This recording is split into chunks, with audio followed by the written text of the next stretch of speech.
tonight or today. I am very excited to introduce to you from Bees and the D's, Brian Peterson.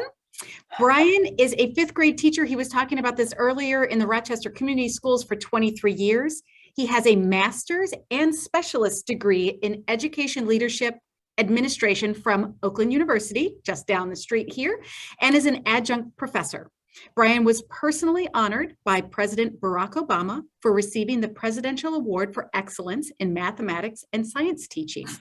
He was also the recipient of the Michigan Science Teacher of the Year Award, the Humanics Excellence in Teaching Award, the Justice, Equity, Diversity, Inclusion Award, and was chosen as one of Crane's notable LGBTQ in business leaders. Brian founded the nonprofit organization Bees and the D's and is devoted to education and conservation of honeybees and other pollinators in the Detroit area. The organization has over 200 hives at 63 different locations in Southeast Michigan and offers many workshops and classes, including to scouts throughout the Detroit area that share about the importance and misconception of honeybees and pollinators. Now, Brian, take it away. Well, thank you. That was very kind of you to share all of that. And I do want to share that somebody is on this Zoom too that basically is responsible for all of this. And I'm not trying to sugarcoat that at all, because Betty Crowder is here, who has been a mentor to me for as long as I've known her. And she actually was the one that recommended that it was Betty, 13 years ago, that I, as a Rochester Community Schools teacher, go to Beaver Island. If you guys haven't been to Beaver Island, you've got to go to Beaver Island. There's a biological center there, and the Women's Garden Club of Rochester wanted to sponsor a teacher to go and learn about beekeeping. At the time, there was a course through Oakland University called Beekeeping Across the Curriculum.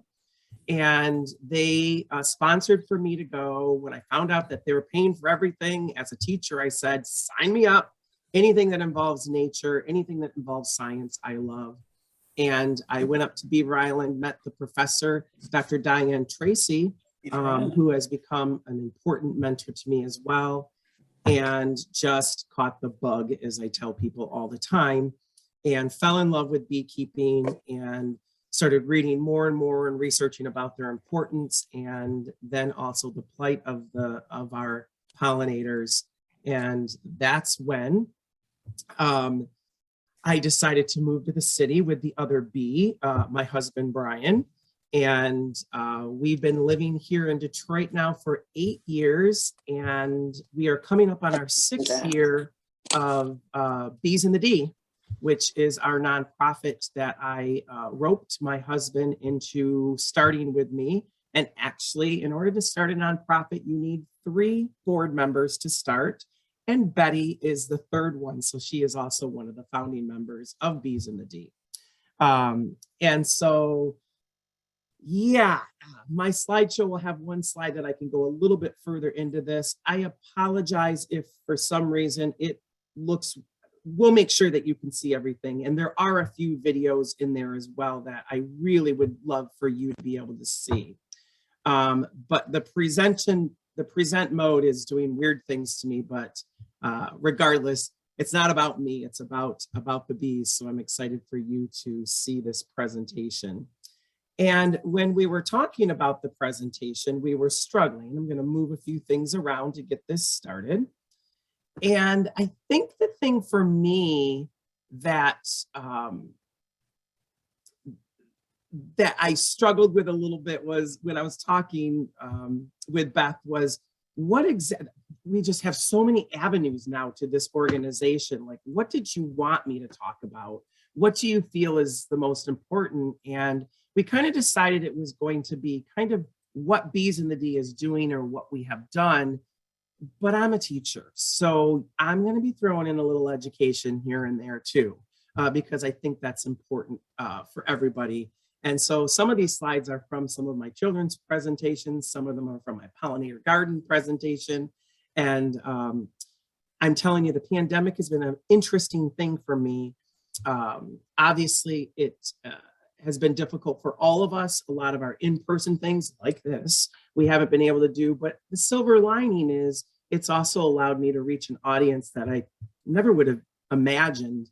I just did a presentation for a bee organization in Texas and a library presentation in California, and just did a blog for a group out in England.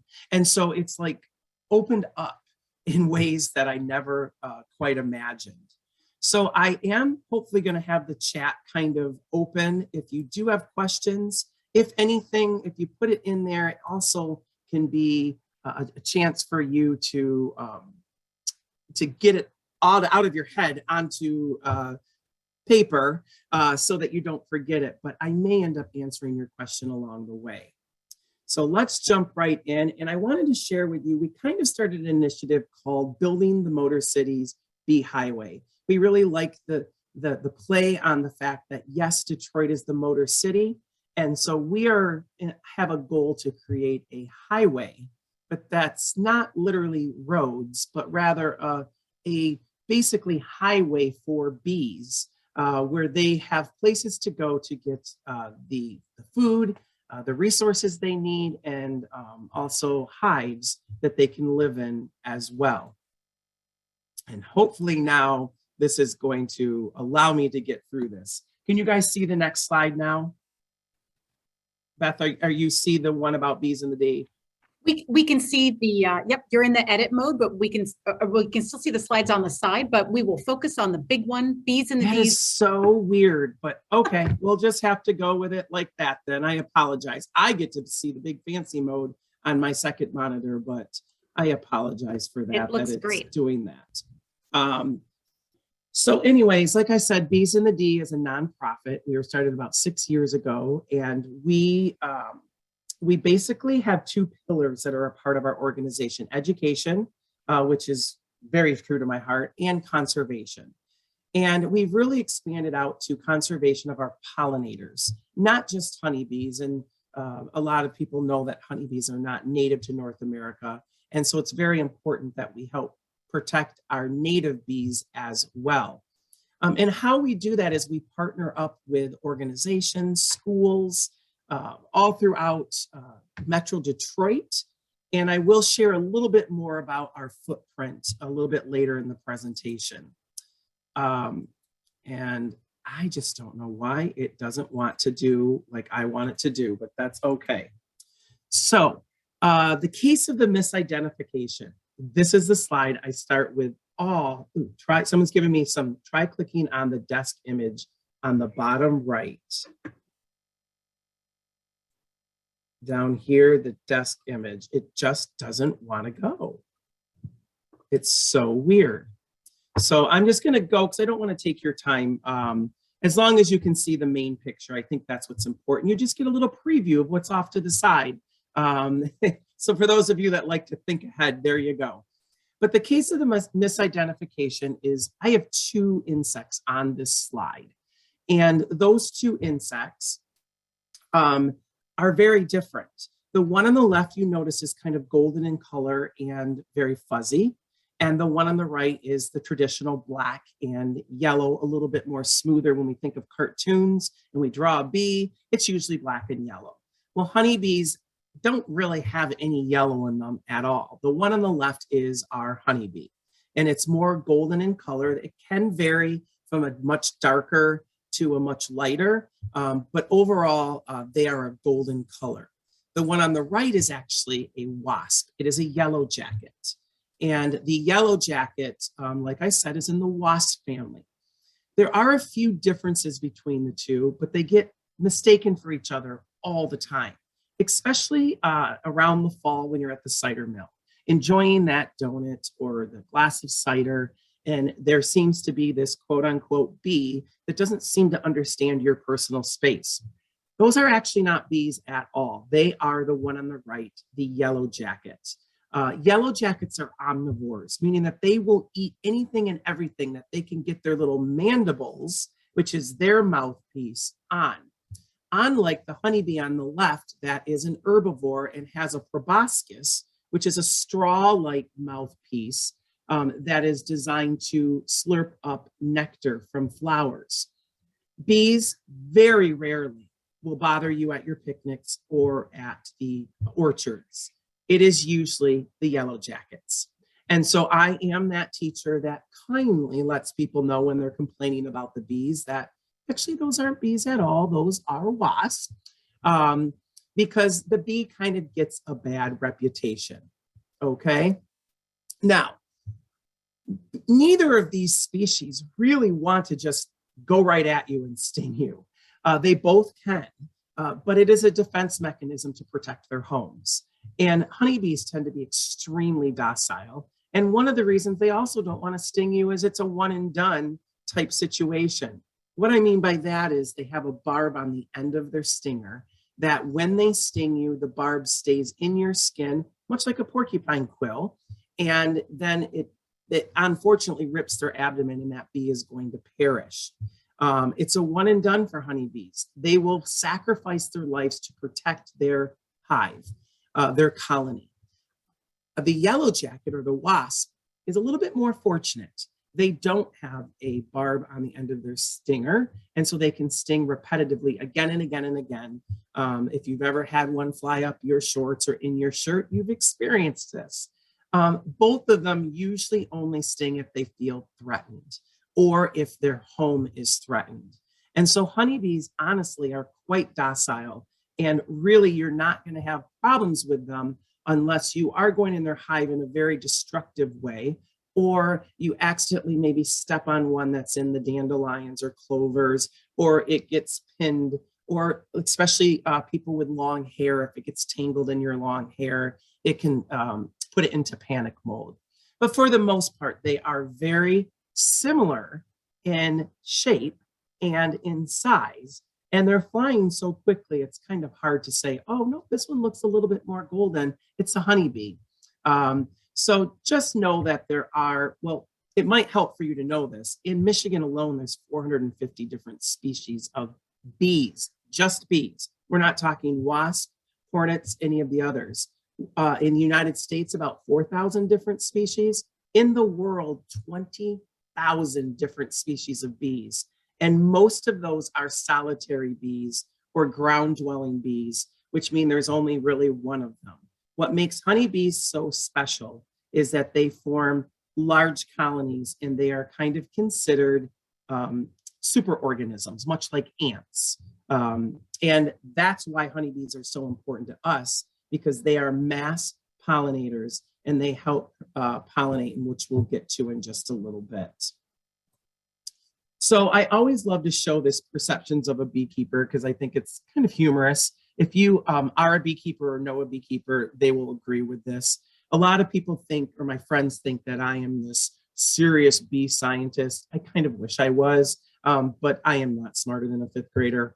And so I do know a lot about bees, but I really don't have the time. I'm not studying them like a lot of people in college do. My husband is not a beekeeper, but he thinks that I just go out and, you know, have fun with the smoker with all the other beekeepers.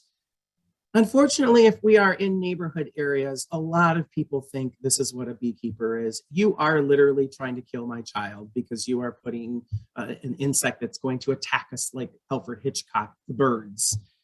Society is extremely fascinated with the bee beards. I've never done it myself. I would like to think this is what I do, and that is that I am trying to help our earth. I am trying to help our food population. I'm trying to help the ecosystem by what we're doing with bees in the D. And then the last one, talk to a beekeeper, talk to my doctors that have been giving me shots for my sciatic nerve. This is truly what a beekeeper is. It is a back-breaking profession or hobby. Honey is heavy, and you will experience that as a beekeeper. Now, the next few slides I'm going to go through quickly because I know we have limited time and I packed this full of stuff. So I wanted to talk real briefly about Detroit because I think it's important that we talk about the narrative of Detroit. And luckily, it is really starting to change, but it's still out there, that negative perception of Detroit. And we think of things like you see in front of you here: abandoned houses, burned out houses, crime, all that wonderful stuff. And my parents from the other side of the state in Grand Rapids, I think once in a while think that I'm just hanging out at the casinos and dodging people with guns on the way out, in and out of the parking lot. Not the case. And of course, a lot of my friends, when they think of Detroit, they think, I'm going to go see a ball game. I'm going to come see the Red Wings play. I'm going to go watch the Pistons play. And of course, the world perception is automotive, because we are the Motor City. This is where automotion was really born. And we still do have a lot of automotive business in Detroit or in the Detroit area. But this is kind of what I envision Detroit. This is on top of now the Huntington Place, previously the TCF Center, previously Cobo. And this is on top of their beautiful green roof. You can see the Detroit River off to the right, the skyscape off to the left. And this is me sharing with a bunch of their staff the wonderful world of honeybees in the 5 hives that we have up on their roof. This is also how I perceive Detroit, another rooftop hive that we have. This actually isn't right in Detroit. This is in Hamtramck at Bon Bon Bon, which is a chocolate factory, where we have beehives up on their roof as well, because roofs make great spaces. They're kind of wasted, and bees don't really care where they are. Another perception of Detroit for me, I love taking families and individuals into our hives to help educate them. This is at one of the gardens that we have a partnership called Detroit Abloom. This is on top of the 615 Lafayette building, a historical building, where we have beehives in a partnership with Bedrock, which Dan Gilbert, if you know about Detroit, you probably know about Dan Gilbert. And we do have hives with them, and a bunch of the press came to talk about, do you like this little bee photobomb right here? Love it. And this is one of my favorite pictures. This is a picture at the downtown boxing gym, which is an after-school program that is for Detroit children that don't really have an option to do after school is out. We have 4 hives there, and they have so many other things to offer at this incredible place. And this was our queen bee. She is painting some of the hives that we have there, and I did a presentation with them. And she got to be the queen bee. And even after the presentation was done, I couldn't get her to take off the queen bee glasses. And so she was painting the hives while she was wearing those. This is my husband and I up on top of the 615 building again. I'm going to tell you, when you work a full-time job and run a nonprofit, sometimes you're burning the midnight oil. Well, not midnight, because the bees, you don't want to go into hives at night. But this is as the sun is setting, or maybe it's as it's rising, because sometimes I even get up before the sun to go work on our hives. But this is what I want to show you, what's happening in Detroit. This is the same house, just at 2 different times. Nicole Curtis, who has become a dear friend of ours and has gone on hive tours with us, she redid this house and brought it back to its original glory. And that is what's starting to happen in Detroit. And this is not new to Detroit, because Detroit has a lot of bee symbolism in it. The Fisher Building, one of the most beautiful buildings, I would argue, in the world, that has a lot, as you can see in some of this art, bees that represent it, because bees represent posterity, and they represent resurrection. I mean, how fitting for Detroit as we are blazing a trail with bees there. The Masonic Temple, the largest Masonic temple in the world. So cool. If you haven't been to the roller derby, girls, please do it. It's so fun. New outing for all of you. It is a riot. But they have a lot of different architecture that has bees as well. And of course, the most beautiful Guardian building has architecture that has bees as in it as well. I just wanted to share a little bit of that, because I think it's important for people to understand the rich history of bees. There is actually artwork of bees that dates back further than even, they say, humans, but how is that possible? If it's drawings. But they have found bee artifacts in the ancient pyramids. They actually found honey in the ancient pyramids. And that honey was still honey. It will crystallize, which we'll talk about, but it's the most preservable food on the planet, literally lasting thousands of years. So please don't throw away your honey if it solidifies. I'll tell you what to do in just a little bit. So this is just the kind of a little bit of a blueprint of where our hives are. We now span across 5 counties in Southeast Michigan. Our furthest north is at Blake's in Armada, and then we go all the way out to Dexter in the west, in the Ann Arbor area. And then in the south, it's kind of a tie between Monroe at the Lazy Boy headquarters and at the Dundee plant for Chrysler. And so we have 63 different locations. So my truck has a lot of miles on it, but I do have some wonderful volunteer beekeepers that help me out as well. And so we use this map and a program called Hive Tracks to help keep track of all of our hives and our locations. And this picture allows you to see how the picture that it puts there will put rings around it. So the red ring is about a mile radius, and then the next one's a 2 mile and then a 3 mile. Because bees prefer to stay within a 3 mile radius of their hive. They will go further, and then we use that map to look for gaps in the map of where we can add hives to help fill in along the way where there may be no beehives. Now, keep in mind, we're just one organization. There are a lot of hobbyist beekeepers. There's other bee organizations. So our hives are not the only hives. So those gaps may be filled. The closest hives, if you're wondering to where you're at, are obviously Oakland University.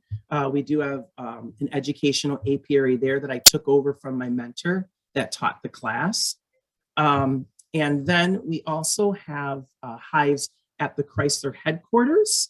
And so at the headquarters, there are hives. And I'm trying to think, Borg Warner is one of the businesses that's not far from you in Auburn Hills. Also Mahindra, which is right along 59. So there's a lot of beehives. It's not part of our footprint, although I kind of feel it is. Even Betty in Rochester has hives in her backyard. And so there are a lot of bees that are coming to the gardens that by the way, the Meadowbrook Gardens are some of my favorites. And I'm not just saying that, that our bees will visit to enjoy the resources that are there. So that building the bee highway, just to repeat that real quick, is we're just basically creating the 3 essentials that bees need. And all living things need: shelter, food, and water. Okay. And so the shelter is more on the hands of bees in the D because we provide the hives. But if you think about it, if you're helping out our native bees, you can help with that shelter by leaving. I know it's going to be hard for some of you gardeners, but leave some of that stick debris. My brain right away goes to hydrangeas, when the winter and then that dies off and there's the empty stalks of them. The plant will grow around that. Leave some of those stalks, or, like 8 or 10 inches of those stalks, because it's an empty stalk that the bees, like the mason bees or the leafcutter bees, can go down in and lay their eggs. And those are very important pollinators to us. So shelter is important. Food, obviously, you are definitely helping with that, with all the different plants that you are planting. But we challenge people to maybe take one little plot in your backyard and plant some native wildflowers for the bees to stop and get a little bit to drink, along with a little bit of pollen. And then, of course, water. And we really encourage people to create little water stations. That can be as easy as a bowl of water with rocks in it to a full-out fountain like you have there at Meadowbrook. The only thing that gets a little bit dicey with that is bees do like dirty water, but the problem is so do mosquitoes. And so we also don't want to create all these mosquito breeding stations. So changing that water over once in a while will help with that as well. So here's kind of the footprint, and the downtown is kind of our core, our headquarters, and then we consider our outlining areas, our outpost. Our hives in Canada we currently aren't doing because of the pandemic. We had a beekeeper that there was, but moved. And so we don't currently have a presence in Canada anymore. Although I should kind of rephrase that. We personally aren't doing that, but we've trained the person that the building was on, and now he has continued on beekeeping. They're just no longer bees in the D hives. And that's one of our models where we like to train people to become beekeepers. And it may look like a partnership for a year or two. And then when they feel comfortable, sometimes that partnership dissolves. Because remember, again, you'll hear me say this a lot. It's not about the keeper. It's not about bees in the D. It's about our pollinators. So question for you, real quick. You don't have to answer out loud, but it's kind of fun to think about it.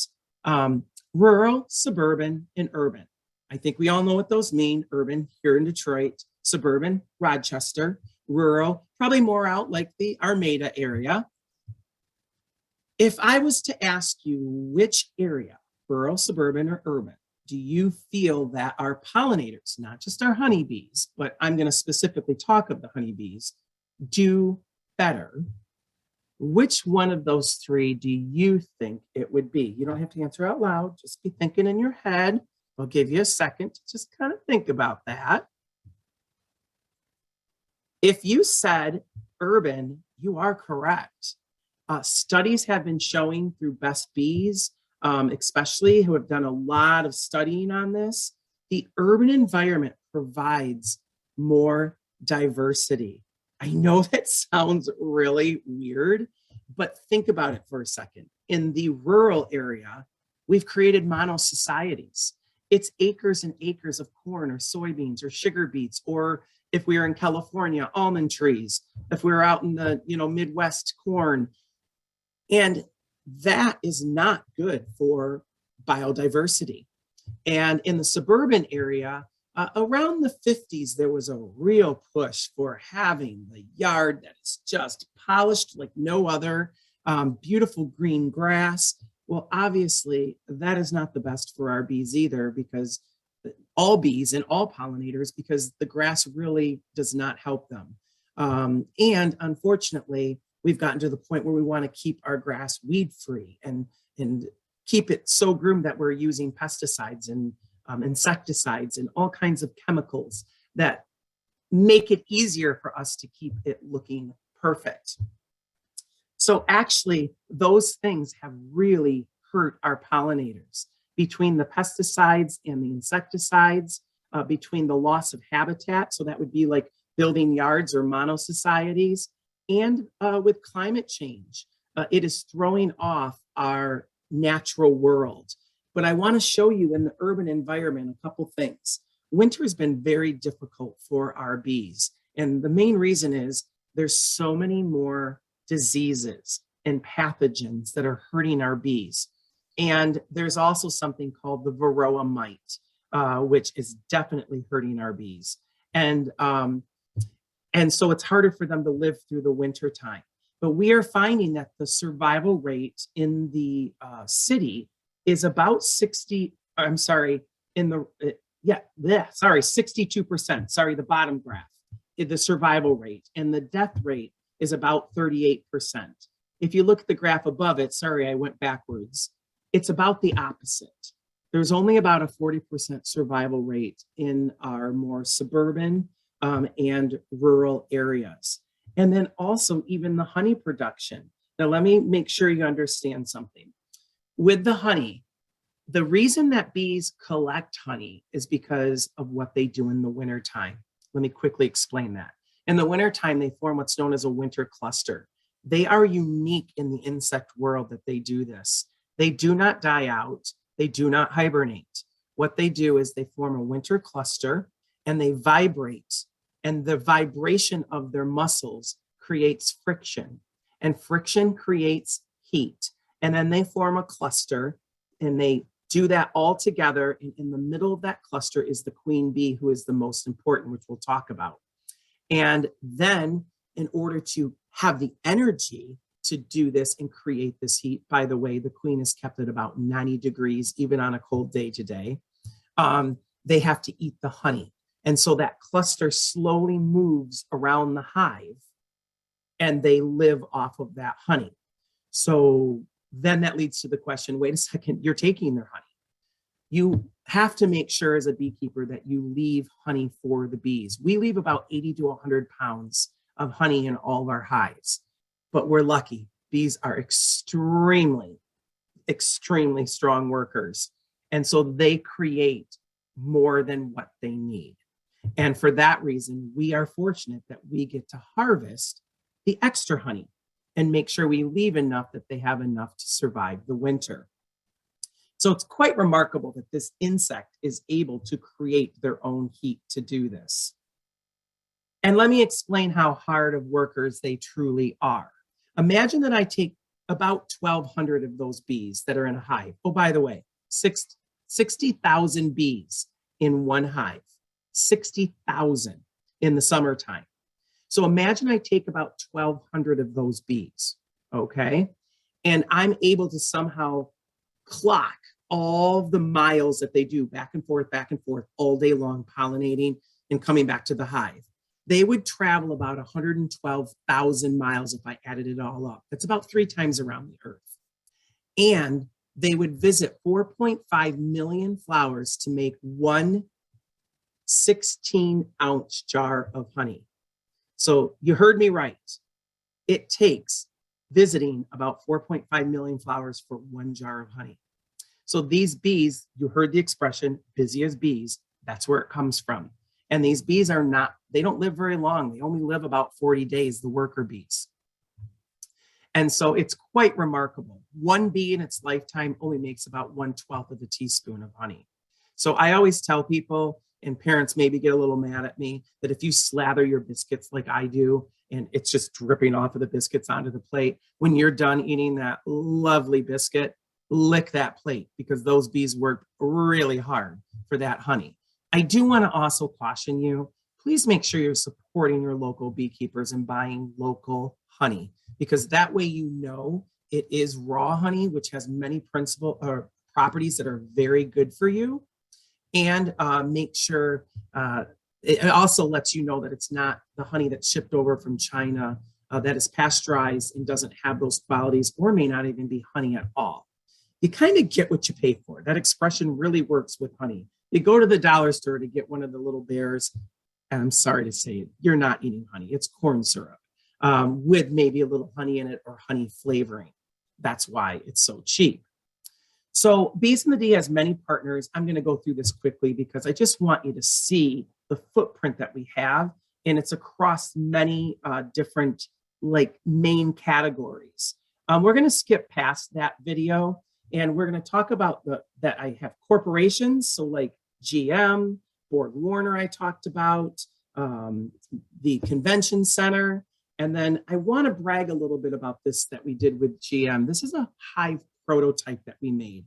That gray container looking thing you see to the left there, that is actually the battery casing of a Chevy Volt. Now I know they stopped making the Volts, but a lot of times they get rejected and they just get sent to the landfill. So we worked together with a few engineers and we decided to make a hive that bees could use out of this quote unquote garbage. When they showed me what the cells looked like, the second picture, the battery cells, they took the battery component out of it and it made the perfect frame for me to let bees build up their wax and ultimately their brood and their honey. And you can see the finished product at the end. And this is currently on the Bobian garage right next to the Rensen with some bees in it. So it's kind of fun to try to use other things that normally would probably end up in the landfill. Of course, we work with tourism. This is me with a bunch of chefs from the apparatus room on top of the Foundation Hotel. This again is at Bedrock and then the Convention Center. We love doing things with hospitality.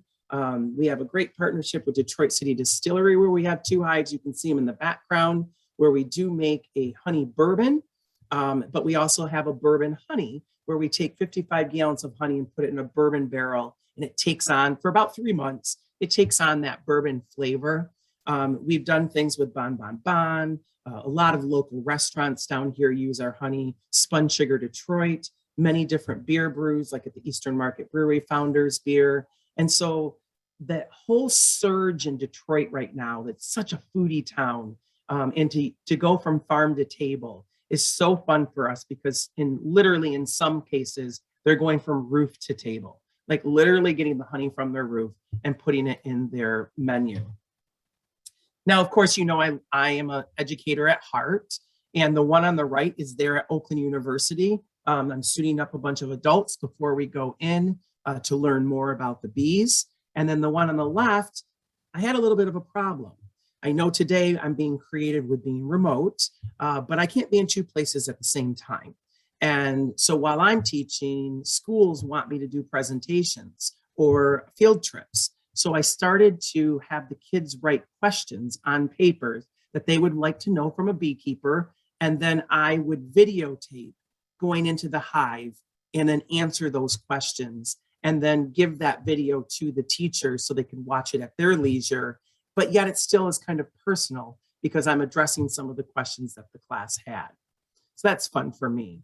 And then, of course, agriculture. We're a part of a lot of urban farms. It's a very important mission to us to help get fresh organic food in the mouths of the many people that live in Detroit and the many different neighborhoods. And that first picture is Michigan Urban Farming Initiative. I'm on the board on their board, and we have hives there. Detroit of Bloom I talked about, the Youngblood Vineyard in Ray, and of course Blake's, and many, many more. I think it's important for you to understand why Detroit is so primed to be an urban beekeeping leader. I found a picture, an overhead picture from the 1950s. If you look on the left there, it's in black and white. And this is a continuous picture of the same location, but at two very different times. You will notice how densely it is populated with houses. Well, unfortunately, Detroit went through a lot of hardship, and many of the homes went abandoned. They were burned out. And so there's been a real push to clean up those homes and turn it back to vacant lots to either be built on or to do urban gardens. And so the picture on the right is the most recent picture. Look at all the green space. This is on the Detroit's east side. The street that you see going kind of through there is Kerchevo.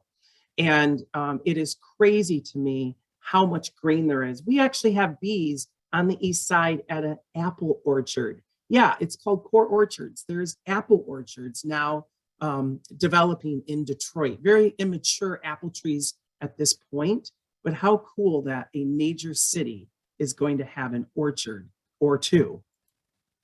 The other fun thing we could do is a lot of research. And by research, I'm talking about we are actually using our honey and looking at, we can do a DNA sample of our honey. And we're working with U of D and Best Bees and a couple other universities to also look at the health of honeybees, but they can do a DNA sample of honey and tell you every single flower that they visited to make that jar of honey, which is so remarkable. And that's what gives honey different flavors and different colors. And that will allow us to let homeowners or gardeners like you know what plants would be beneficial for us to plant for our pollinators. These are the 4 hives that we have at University of Detroit, U of D. I talked about hive tracks and how we're using that. And so let's just quickly talk about the bees with a little bit of time that we have left. So in every hive, there is a royal leader, I guess you could say, but it's not like you're thinking royal leader, like there's a queen on the throne that's telling everybody what to do. Actually, in this case, the one queen is one of the hardest working bees in the hive. She's also the longest living bee in the hive. She can live up to 5 years. And she is the largest bodied bee as well. The queen bee, her job is to lay eggs. And in the summertime, she's laying 2,500 eggs a day. She is easily quadrupling, if not some scientists say 10 times her own body weight of eggs in one day. And so that is quite remarkable. But bees are short-lived, and she needs to keep her colonies strong, and she needs to keep it well populated so that they can gather up enough honey for the winter time. Excuse me, sorry, I've had a little cough these last few days. Now, The queen doesn't last forever, and it gets downright Game of Thrones. When they need to replace their queen because she's not performing like she should be, like she's only laying 1,000 eggs, just 1,000, they know it's time to replace mama. And so they will feed some chosen larva a special thing called royal jelly. And that larva is just by randomly chosen, will become the new queen. And that picture you see there is a queen cell. And in 15 days, that queen cell is going to emerge out a new virgin queen. And she leaves the hive, but only this once, unless they swarm. And she's going to go mate with drone bees, which I'll talk about in just a second. She mates with upwards of 16 to 25 different drones. Yeah, it's kind of her day of fun, I guess you could say. And now that she's mated, she'll go back to the hive, and she does not need to mate ever again. She stores all the different drone semen inside of her tiny little body, much like a sperm bank. And she can choose which genetic to use to fertilize an egg. Like, say she learns that one is really strong in defense, she's going to choose that drone semen for that. If it's like she needs stronger foragers. I mean, it is mind-boggling that she can do this. She can also make a choice if she's going to have a baby that is a female bee or a male bee. Male bees are known as drones. See how they're big and chunky, big-eyed? Only about 5% of the hive are drones. How is a drone determined? The queen lays a dud egg, an egg that's not fertilized. And 26 days later, a new male bee emerges. This male bee, a drone, has one job and one job only, and he usually doesn't get to fulfill it. His job is to mate with a virgin queen other than his own mother. Bad genetics. And so around late afternoon, almost every day in the summer, the drone bees fly out hoping to get lucky and meet a virgin queen bee and mate with her. They're not so lucky if they do, though, because they die after they mate with her, but they are passing on their genetics.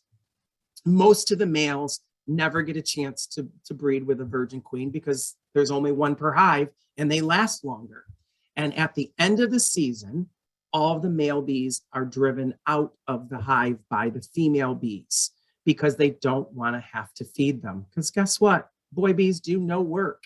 They are useless to the hive when it comes to all the jobs. So go ahead, ladies, just get it out. I know what you're saying.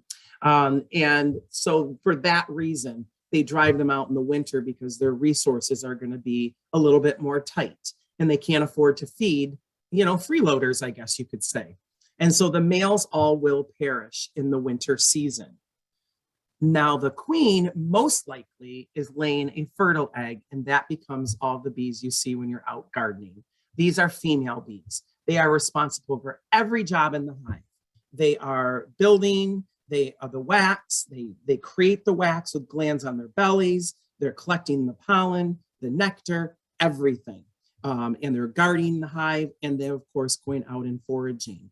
Because they're so busy and constantly going day in and day out, they only live about 40 days tops, except for the winter bees that live almost throughout the whole winter.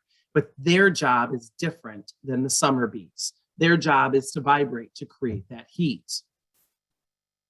Here's where it all comes together.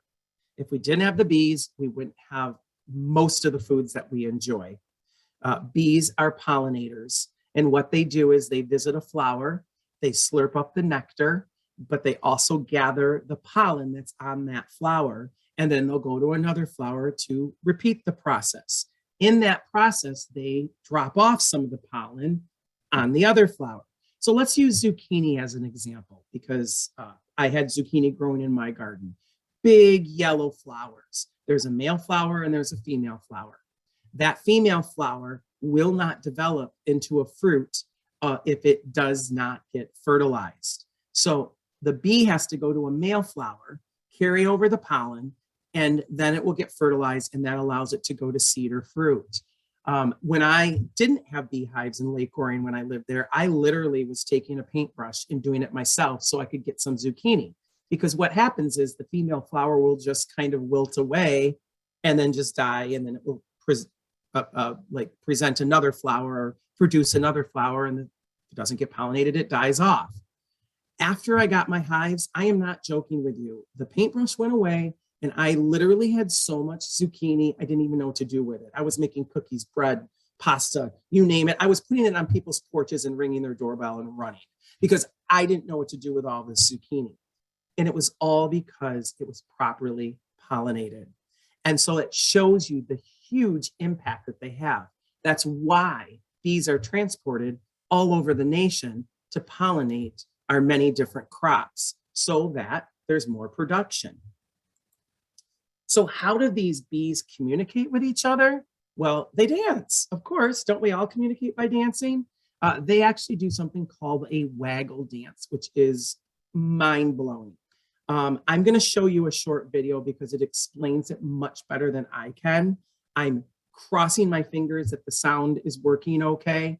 If not, all you have to do is Google world's weirdest and put in honeybee, and it will pull up this video, and you can watch it from your computer at a later time. It is remarkable.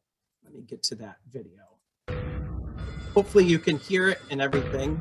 You hear it? The hive is hungry. Some 30,000 honeybees need pollen now. A single jar of the honey you can buy in any store requires 1 million flower visits. Scouts disperse several miles in each direction, searching for untapped fields. This scout makes a promising find. Pollen sacs bulge from her legs, but she can't harvest all of it herself. She needs help, lots of it. She spreads the news of her find by dancing. This waggle dance is based on a figure 8. The scout moves at an angle, waggles, reverses direction, and waggles some more. Her flower point presentation has to communicate 3 things. First, she moves at an angle. The angle indicates the direction of the flowers in relation to the sun. The hive's honeycombs are built vertically, so straight up means towards the sun, down means away from the sun, and so on. Second, distance. She waggles her abdomen rapidly. The more she waggles, the further the distance. Third, flower type. The pollen she collected provides a scent cue for the others to smell for. Her presentation is a success. Several sisters return with her to forage in the field. They in turn will bring back more pollen and spread the word until the hive is finally full. I mean, is your head exploding right now? How amazing this is. It's just, every time I watch this video, my 5th graders love this video. It is so mind-boggling to me. And I'm going to tell you, the way that humans figured it out is just as amazing. They put sugar stations so that, I hope you guys could see it, but oh, some people couldn't see the video. So let me explain what happens. Basically, the bees are vibrating, they're like dancing in a certain direction, okay? And in that direction, they are basically telling the other bees which direction to go in relation to the sun. And then how many times they shake their little booties is how far they need to go. How scientists figured this out is they put little sugar stations throughout the fields and then put a little tiny colored dot at each station. So one station was red, one station was green, and they had cameras in the hive, and they were able to crack the language of the bees. I mean, it's just mind-boggling to me how advanced these creatures are and how intelligent they are when they are a tiny little creature. I am really sorry that you guys could not see the video. That makes me sad. And now it's not letting me go to the next. There we go. But we'll keep going. So a world without pollinators. It's already happening, friends. Unfortunately, there are some areas in our country where they're doing exactly what I did with my zucchini. There is no bees to pollinate it. So what they are basically doing is they are pollinating by hand. And this is a picture of that. To me, the story gets even more grim.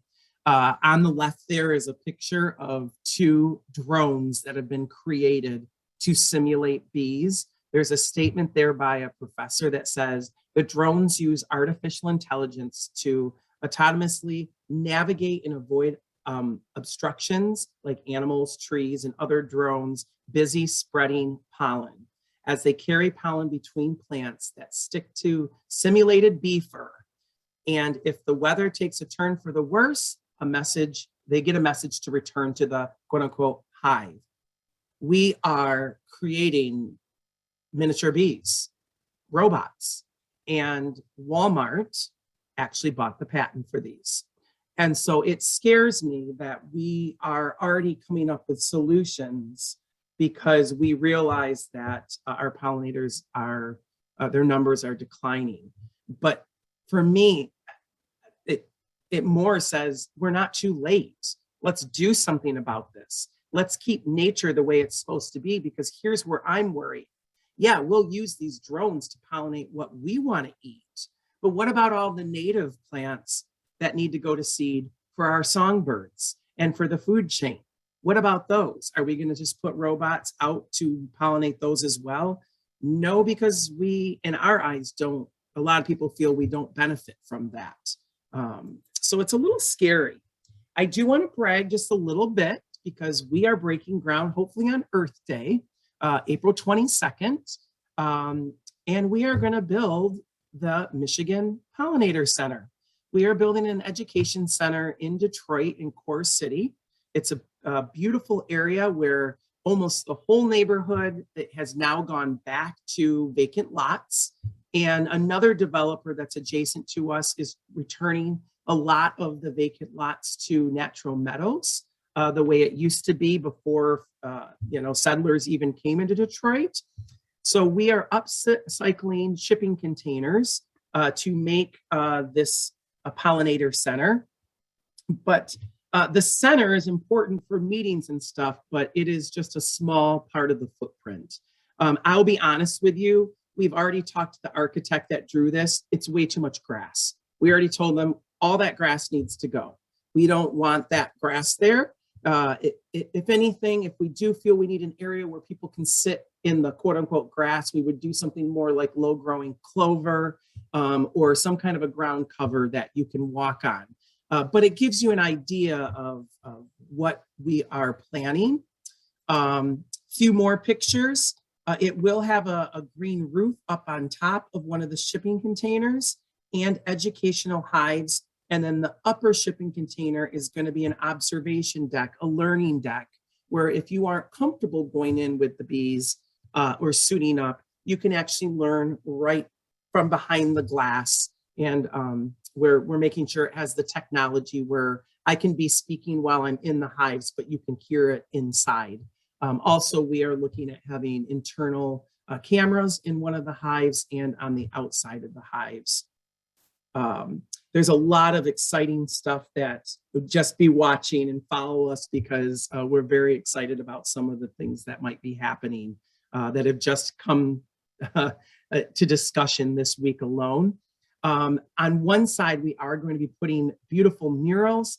And that's the thing. I'm just going to give you a little teaser that we have some exciting news that might be coming along about the mural. Some people that are excited about this project that will make it a destination also for art. And so we're very excited about that. Of course, if you want to continue to learn more about this project, or if you want to learn more about bees or plants, follow us on social media. I try to, which I almost forgot. It is Friday today. So later today, I'm going to be putting up one of my Forager Friday videos. They're just fun videos that I have shot throughout the summer of different plants that bees visit that give you a 1-minute little lesson about the plant and how our pollinators take advantage of that plant. And then we do a lot of other events. We're hoping that we've reached our crest of this pandemic and we'll be able to do events in person again very soon as well. So that is about it.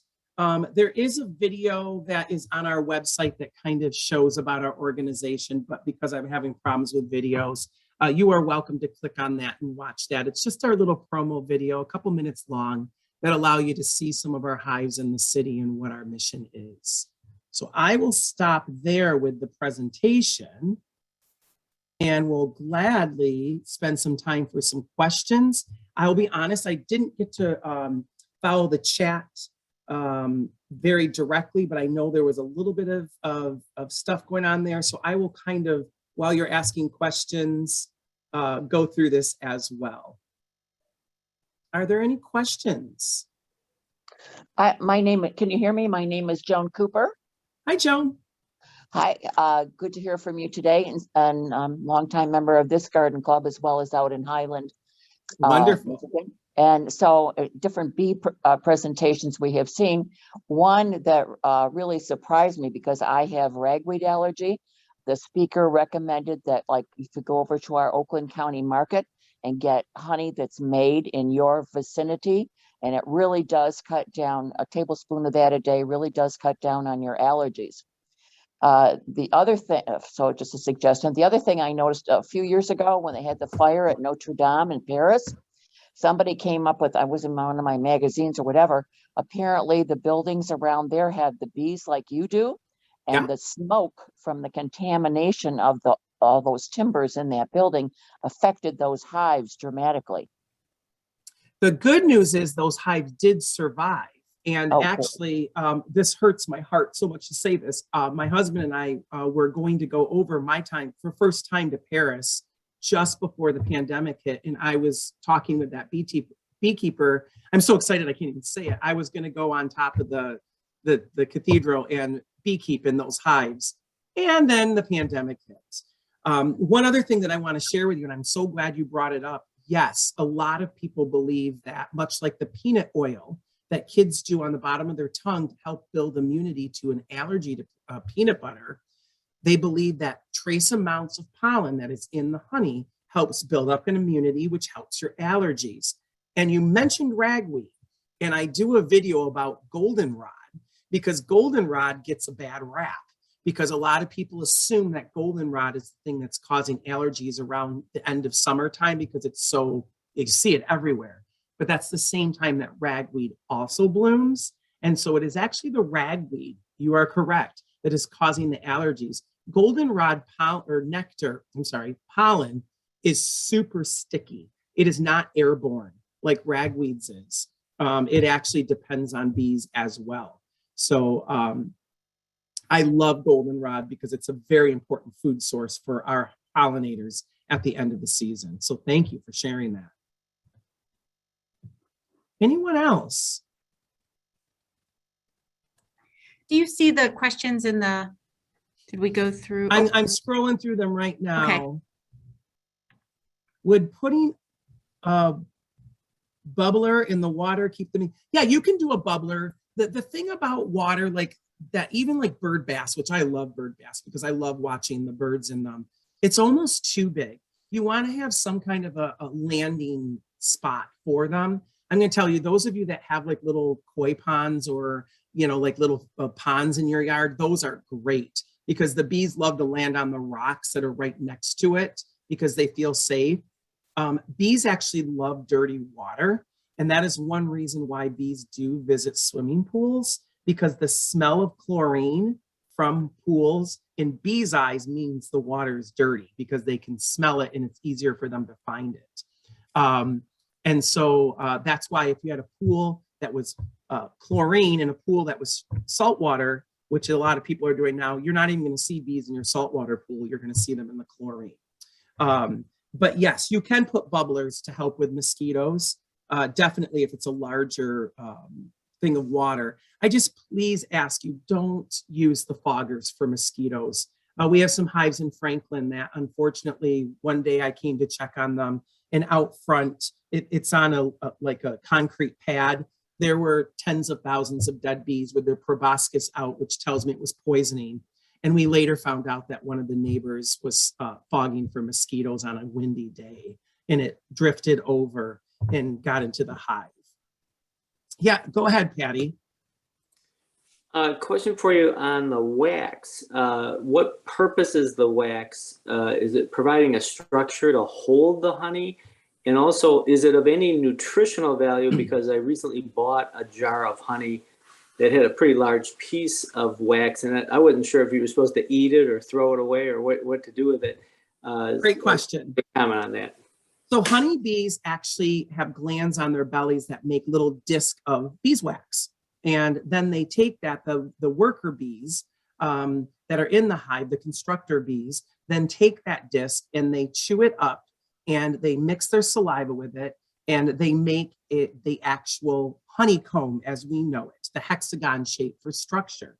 And it's alternated so it's actually even stronger. And then they also cap the honey when it's at 17% water because now it is considered honey. And it's almost like little mini Tupperware containers made of wax. And now humans have realized that that wax burns much cleaner. So all the extra wax that we have after harvesting, we have a partnership with Motor City Candle. They use that wax. We make our own lip balms with the wax. And also we make the wraps. One of our board members makes the wraps. It's fabric that's coated in beeswax. And you can keep it for about a year. You rinse it with warm water and it clings much like saran wrap so that you can keep reusing it instead of just throwing the saran wrap away and it goes to a landfill. So wax can be used in many ways. I tend to chew on it for a while and then I usually spit out the wax, but a lot of people will eat the wax. It will not harm you. Some people even say that it has properties that are good for you. So yes, you can chew on that and use that wax. Mary mentioned something about that she read an article about 300,000 bees brought to Detroit. That was actually our article that was in the Wall Street Journal. And it was a little bit of a frustrating article because it was not very thorough. And there's a few scientists that are now saying that honeybees, which aren't native, are out competing the native bees, but that is not the big problem. The big problem is our native bees are ground dwellers. The native bees need diversity of plants. Even if the honeybees were here or not here, our native bees would be declining as well because of loss of habitat.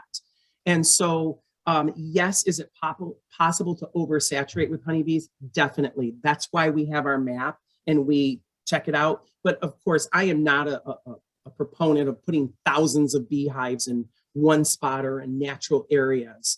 But yeah, that article was a little unfair. And media frustrates me because I feel like a lot of times with media, we can find the things that we want it to say. And I feel it was very misrepresented. That's just my opinion. Because actually our native bee populations in Detroit, unlike a lot of areas, have actually been rising and not falling. And so I feel like we have a little bit of a role in that because we are helping to plant native plants and helping to make sure that our bees are healthy without the varroa mite that can be passed to the native bees. Was there anything more, Mary, that you wanted to ask on that? So were the bees that were brought in honeybees or were they native bees? No, they were honeybees. Honeybees, yeah. That's the problem with native bees. They are not, because they're solitary. Yeah. You can't manage them like you can honeybees. So people say, well, then why don't you just bring in native bees? Because they are not able to be managed like honeybees can, if that makes sense. Mm-hmm. It's Joan Cooper again. Could I offer a suggestion about the water? Another speaker that we had over the years was on butterflies, and butterflies need water. And so, of course, we have a population in this group that I think loves wine. And I had a neighbor at the time were wine connoisseurs. So whenever they were finished with their wine bottles, they, of course, washed them up and gave them to me. And you turn them upside down and put them in your garden. So the more colorful, the better. And then you put the water in the top. So the butterflies were going there in the wine bottle, little dental or whatever that's called, pontil in the bottom, and enjoying water. Wonderful. That is a great suggestion. I've seen people also take the old a dog watering things and put rocks in them, and that way you're not always married to changing it. There's so many creative things that could be done, but yes, all living things, water is like key. We just don't, you don't think of a butterfly taking a drink, you know what I mean? But they need to, just like all of us. Again, I apologize for the video. There's a lot of comments about that. I'm sorry. If you do want to see that, if you just Google Waggle Dance Bees, you are going to find all kinds of videos about it. Somebody asked, who are my current sponsors? I'm guessing you're asking about our Pollinator Center. We're very fortunate that we have a single donor that is helping to fund this. But with that said, we're also doing a lot of in-kind donations. We work with DTE, so the solar panels will come from them. We work with Lazy Boy. They're gonna donate furniture for the center. So we're always looking. I just did a birthday fundraiser on Facebook, raised $2,500 because I want to put a pollinator library in the center. So it doesn't mean we're still, bringing in partners. Man Lumber actually is going to be very helpful with some of our building supplies. The design itself of the center from Studio Detroit, they did that all pro bono. They love what we're doing, and they're like, let us design this center for you and listen to what we had. So that's what's so great about Detroit. Detroit takes care of Detroit, and just so many people have stepped forward to be a part of this. And so it's definitely a huge collaborative project. Somebody wants me to explain the connection between the Youngblood Vineyard in Ray, Michigan, and an early Oakland University graduate who has also served as, Mary, can you explain what you mean by that? Do you feel comfortable? Yes. Betty Sherman graduated from Oakland University in '65 and later became an interim president. And now she and her son operate the Youngblood Winery in Ray, Michigan. And I think that's an interesting connection. I did not know, because I know I know the younger couple that are kind of the face of it, but maybe they work together with them. I know Jess Youngblood and her husband Dave, because we have 10 hives there, and what they're doing is amazing. If you haven't been to Youngblood, it is fantastic. And what's cool is they only use the grapes from their location, and so they're cold hardy grapes, unlike a lot of the other vineyards in Michigan that do ship in grapes from California and other areas. And so we love what they're doing.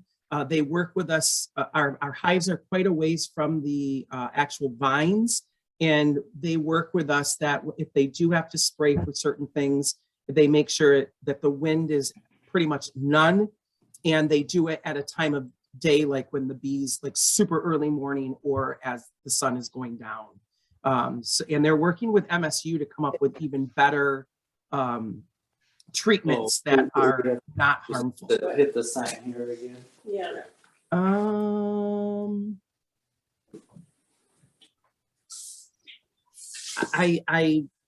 I don't see any other questions in the chat unless I missed some. Did anybody have any other questions? Brian, I have another one. It's about the art in the historic buildings. Yeah. Those are really old buildings. And so why do you think they featured the bee? Do you think they had the same issues that we have today, or, what prompted that? So the bees throughout history symbolize things. And one of the things they symbolize is prosperity. And one of the other things that they symbolize is resurrection.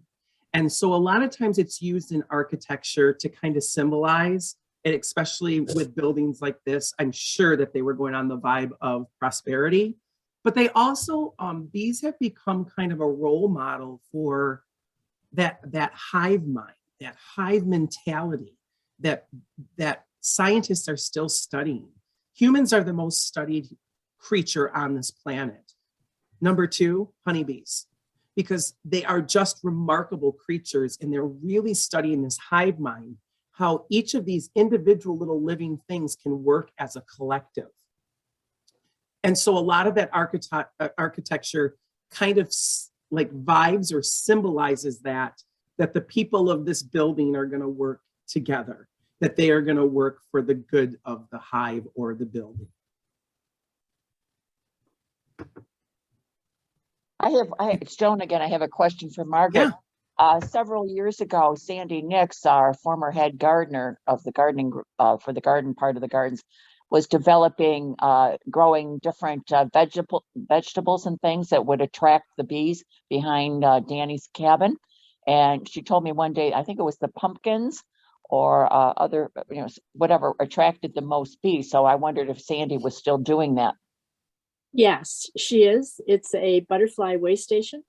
And as a matter of fact, she did have pumpkins this year, and she continues to expand that garden. It's a great. And I want to let you know that a lot of us love to really till gardens and make sure that they're super clean. And I get it, we got to get the weeds up. But a lot of times the squash bee, which is a native bee that lives in the ground, burrows right in the mounds where the pumpkins are planted and lives in the dirt right there. And they are the main pollinators of our squash type plants because the flowers are so large. Honeybees can as well, bumblebees as well will do it, but the most efficient pollinators, they've co-evolved together and they can get way down into the base of that flower, which helps with the pollination even more. So keep that in mind a lot of times when you are gardening, that there's a lot of beneficial insects that are right underneath your hands or maybe even in your hands as you are working in the dirt. And so that's why it's important that some areas that we do leave it a little bit more undisturbed so that those ground bees have a place to live. And I know it's hard but leave areas that maybe are not so much in the public view where you leave some of the debris and the leaves and the sticks and the stuff like that, because that's very important to a lot of our insects and pollinators. That's areas that they will breed or that they may still be dormant from the winter time. The Udolph Garden downtown leaves all of its winter, the results of the garden up until March. So it's a great place for the bees to hang out. Yeah, and I love the narrative that's kind of changing because we got to the point that the gardens have to be like groomed so perfect, and then come fall, it's got to be perfectly clean and stuff like that. But more and more people are starting to realize if we just leave it and let the birds come in and enjoy the seeds from the flower heads and we're realizing, and I think people are becoming more forgiving that it may not look as upkept and stuff, but there's a reasoning behind that. And I'm even starting to see signs that explain that. And I love that. Like if you go to a garden, let's say early spring, it kind of says, it looks like we didn't clean our flower beds, but that's for a reason. Because we are helping, especially our native pollinators when we do that. Brian, this is Joan again. I got another question. We had another speaker, I didn't realize this, I should have, that different flowers in your yard attract different kinds of bees. So if you want to help the bee population, whatever, plant different things in different parts of the season. And also someone told us that the bees come out in the morning with how the sun rises. So as it hits different parts of the yard, that gets different bees going. So is there any, is there any way to tell when you're planting flowers, which bees go with which plants? Yeah, it's kind of just a study, to learn, because I mean, we're not as specific as like some of the tropical regions. It's so crazy that literally in some of the tropical regions, there are hummingbirds that have co-evolved with the flower, that their beak is so exact to the angle of the flower that only that hummingbird can get the nectar from it. But when we're talking bees, there are long-tongued bees and there are short-tongued bees. Honeybees happen to be a short-tongued bee. So that's why they love the smaller flowers. And that's why you'll see them on things like lavender, anise, stuff like that. But then there are the long-tongued bees that can get down into the tubular part of flowers. And there are even some flowers that when you look at it, They have a markings inside of the flower that is kind of a landing strip for bees, because bees see things different than we do. They see it in ultraviolet light. And so while it may just look like a normal flower to us, to a bee, it looks like a bullseye. And it looks like literally like there is a road for them to get to the base of the flower. These are the kind of things that just get me so excited, to think that nature is smart enough to be able to do this. But as far as knowing the different kinds of bees, it is difficult. All I know is that our native bees have existed with our native plants for so many years that is something that they tend to be more attracted to. So while some of our native flowers may not be quite as beautiful, I would really encourage people to plant them. I've got one, it's Joan again. I've got one more question. Have you ever heard that the color blue attracts the bees back to your yard? It's like a landing zone for them. I have heard that. I actually have heard it more purples, but purples and blues kind of fall in the same vibe. But keep in mind that bees don't see the things the same way. But I will tell you this, scientists have figured out that bees don't see the color red.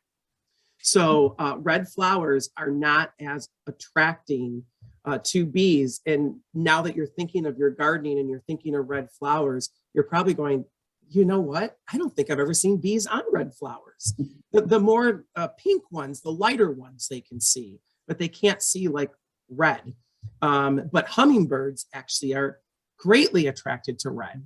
And so it's quite interesting to think about that. And I've also heard that white, bees really are attracted to white and flowers that are very compound. And what I mean by that is like lavender or anise is one of my favorites. The bees cannot get enough of anise. There's so many small series of flowers, the bees don't have to use as much energy because they can just crawl up to the next one and the next one. Sunflowers are a great example. Most people don't realize that a sunflower head is multiple flowers. All the middle part are all tiny flowers that become sunflower seeds. And so that's why the bees love it, because they can just go right next door to another one and right next door to another one. It's kind of like us going to a giant cruise ship, all you can eat bar because everything's right there. Brian, I put a question in chat several minutes ago. I wonder if you could answer that about the education center. About in June? Yes. Probably in June, it's going to be, we're hoping, crazy bustling, and a lot of more of the building part of it. I don't think that the gardens are really going to be ready. We're hoping to do at least the one small garden up towards front where the sign is going to be. But I do want to also let you know, this last summer, I did finish my master gardeners, and I'm working with them to make our garden a certified master garden so that if you are a master gardener, you can get your hours of volunteering in our gardens. I will say that Saturday, we walked the grounds with a landscape architect, and I'm getting so excited. I mean, it's actually happening. And so we're looking at what it's going to look like, beds. And I do want to share this with you, which makes it even more exciting. The lots that you saw is what we own right now. We got them from the land bank. But on the back side of this block, there are 15 more blocks that are up for sale. And it looks like we're going to go through with purchasing those as well. And we are going to turn them over into like a mini botanic gardens. And what I mean by that is, there's going to be different styles of gardens. This is what a Detroit meadow would look like. This is a vegetable garden. This is an herb garden, so that we can have education where teachers can educate about the different styles of gardens and how to, mend the soil and how, because different gardens need different things. And so we're very excited about that. And we're actually looking at phase 2 with our donor of putting a space where it will be a space that people can go for yoga, maybe small weddings. We say gazebo, but don't think the traditional gazebo. It's going to be more of an open space entertainment area, so that we I'm just super excited. I cannot wait. And the fact that somebody senses our passion and wants to help make this a reality has been a dream come true. I mean, we wouldn't be able to do it otherwise. So early June is probably not a good time for a visit. Probably not, but if you want to contact me, as far as gardens, I can also put you in touch with Michigan Urban Farming Initiative that does some pretty cool things. Or if you're more intrigued about the bees, we do have bees at the Outdoor Adventure Center, which is right on the river here. And then you could go in the center and enjoy that. Or even doing something at Oakland University. I would love to do that. But yes, we're optimistic or hopeful that by 2023, we will be up and running and be able to start doing programming at the center. But we all know how it is with projects and construction. I mean, who knows? But that's the target that we're shooting for. So what's the best way to contact you? You can contact me at Bees in the D, or Bryant. Well, let me think. What's Bees at Bees in the D? I'll put it in the chat. That would be easier. That would be great. That way you don't have to worry about spelling. Thanks So a you lot. can contact me at beesinthed.com. That is our general email number email. But if you also send it to Brian Peterson at beesinthed.com, it will go there as well. And I encourage you to explore our website a little bit. There's a lot to offer there. We have a Bees in the D Junior where I've put a bunch of lessons for teachers and parents to do, especially with the pandemic. We have things about plants, which would be very interesting to you, about which ones are native and not native. If you have any feedback, we would love that because you guys are expertise on that. And lots of videos and photos and stuff in there as well. So I assume you mean when you gave your address that it is Bees in the D, not B in the D? Bees at Bees. Oh, thank you. Ignore both of those. Sorry. See, this is why I shouldn't be talking and typing at the same time. Thank you. Thank you for that catch. Yes, it is more than one B. It is Bees in the D.